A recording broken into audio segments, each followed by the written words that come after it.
Oi pessoal, hoje eu vou dar dicas para você nunca mais esquecer a anatomia do primeiro molar superior.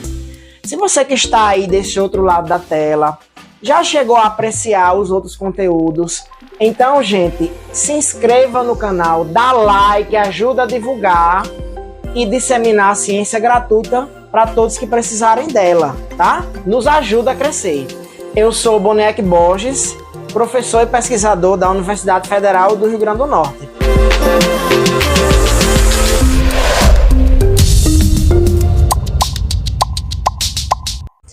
Gente, o domínio da anatomia oclusal de dentes posteriores é de fundamental importância para que nós, na hora de restaurar um elemento dentário, seja com resina ou seja amálgama, executarmos essa etapa corretamente. Se eu estou falando de anatomia oclusal, eu preciso lembrar de todas as estruturas que estão contidas na mesa oclusal. E aí a gente percebe que são várias. Temos sulcos, cristas, cúspides e fóssulas. Aqui na aula em questão, a gente vai detalhar com vocês essas estruturas do primeiro molar superior. Como é que estão dispostos os sulcos, as fóssulas e as cristas no primeiro molar superior? E aí, para ficar bem gravado na memória de vocês, eu vou pedir que vocês lembrem-se de algumas figuras e, no caso, de algumas letras. A primeira figura seria a logo da Mercedes, que a gente observa que é uma estrela com 3 pernas. Isso daqui vai facilitar a nossa mente a lembrar de como estão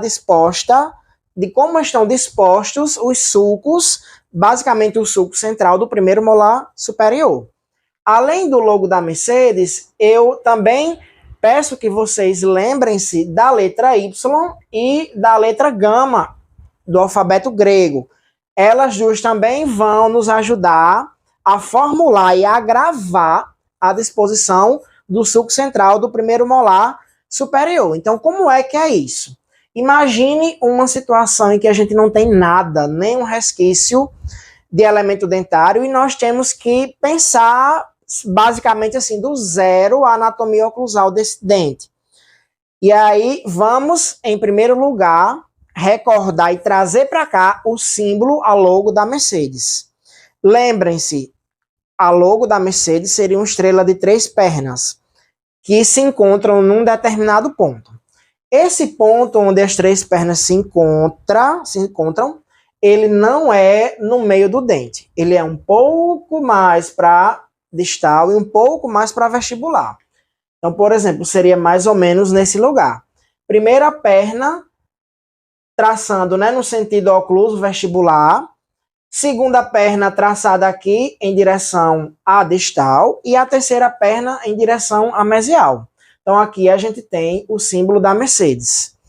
A outra letra que a gente precisa inserir nesse desenho vai ser o Y. Então assim, a perna maior do Y começa aqui, levando uma reta, uma semi-reta, como vocês queiram chamar, da palatina em direção ao oclusal. A segunda, continuando o Y, para aqui, em direção à distal do elemento. E a terceira, que coincide com uma das pernas do símbolo da Mercedes. Com isso, a gente tem a disposição do sulco central. Se vocês perceberem, querendo ou não, a gente aqui tem um H meio torto. Porém, se eu falo um H torto, eu acho que fica um pouco mais complicado de nós sermos específicos. Onde é que esse H fica torto? É mais para mesial? É mais para distal? Então, eu acredito que, lembrando do símbolo da Mercedes e da letra Y, a disposição desse sulco central fique mais facilmente gravada na nossa mente. E para completar, a gente tem as fóssulas, com as cristas marginais. E aí nós vamos ter fóssulas, tanto aqui na distal quanto na mesial, onde houver uma depressão, né, gerada pelo aprofundamento do sulco, a gente vai chamar de fóssulas e, logicamente, as duas cristas marginais. Se eu quiser imaginar o 16, eu faço meio que um espelhamento do que eu tinha do 26. E aí esse espelhamento vai gerar o raio gama ali na distal, em vez da letra Y. A diferença seria essa. Então, gente, dominar esse sulco central é o primeiro passo para que nós consigamos lembrar da macroanatomia do elemento. Mas saber só disso não é suficiente, porque aqui em cada lugar desse deve ter uma cúspide. As cúspides, a gente costuma pedir que vocês façam uma analogia a uma pirâmide. Então, uma pirâmide, ela tem 4 lados. Quando 2 lados se encontram, forma uma aresta. E quando os 4 lados se encontram aqui em cima, a gente tem uma ponta. Na cúspide seria similar, em que a gente tem 4 vertentes, 4 arestas e uma ponta aqui em cima. Gente, mas, contudo, todavia, há uma exceção a essa regra de 4 vertentes e 4 arestas numa cúspide. Por quê? Porque uma das cúspides do primeiro molar superior, ela tem 5 vertentes e 5 arestas. Logicamente, mantendo uma ponta. Então, seria a exceção. Em vez de 4 vertentes e 4 arestas, essa cúspide tem 5 vertentes e 5 arestas. Além de uma ponta. E aí, sabendo-se como o sulco central está disposto, a gente precisa agora alocar as cúspides em seus lugares. Então, vamos ter essa disposição do primeiro molar superior, no caso do 26, e colocando-se cada cúspide, vamos ter aqui exemplificadas as cúspides mesovestibular, disto vestibular e disto palatina. Cada cúspide dessa vai apresentar 2 arestas longitudinais que estão dispostas no sentido mesiodistal, sendo uma aresta longitudinal mesial e outra aresta longitudinal distal. Cada cúspide dessa também vai apresentar 2 arestas transversais, que estão dispostas no sentido vestíbulo palatino. Uma delas é a aresta transversal interna, está mais próxima ao sulco central, e a outra, a aresta transversal externa. A outra cúspide que está faltando nesse elemento é a cúspide que é a exceção, tá, gente? Mas a gente precisa lembrar que além dessas arestas transversais e longitudinais, cada cúspide vai apresentar sulcos secundários que estão aí esquematizados em verde. Os sulcos secundários partem do sulco central em direção à ponta da cúspide. E aí a gente chega na cúspide de exceção, que ela possui 5 vertentes e 5 arestas. Na verdade, são 2 arestas longitudinais, uma mesial e uma distal, e 3 arestas transversais, sendo uma externa e 2 internas.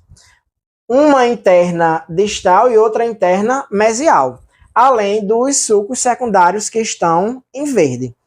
Então, gente, para vocês não errarem a disposição dessas arestas, as arestas que mais nós precisamos esculpir durante uma restauração, por exemplo, em resina composta, uma classe 1 no 26, seriam as arestas internas, as arestas transversais internas.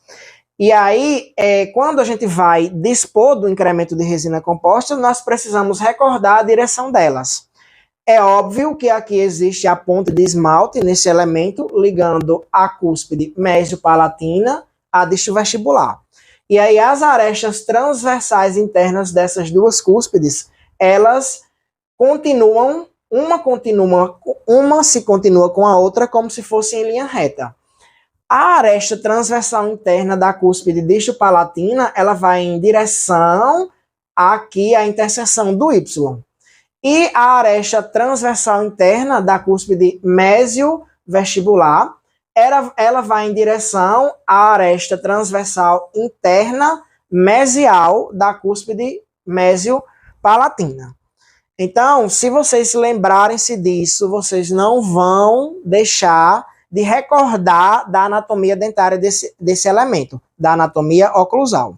Se eu estou querendo me lembrar do 16, eu faço um espelhamento. Mudando naquela área ali da distal, em vez da letra Y, a gente tem o raio gama. E aí, gente, qual seria o próximo passo para eu fixar mais ainda esses detalhes da anatomia oclusal do primeiro molar superior? Seria o desenho, que é tema de um próximo conteúdo aqui do canal. Então, se você gostou desse vídeo, não esqueça de curtir, de dar like, de se inscrever no canal, de compartilhar para os colegas que vocês acham que vão gostar de receber esse conteúdo, de maneira que vocês vão estar ajudando a gente, o nosso canal, um projeto da UFRN para vocês, comunidade. Até o próximo.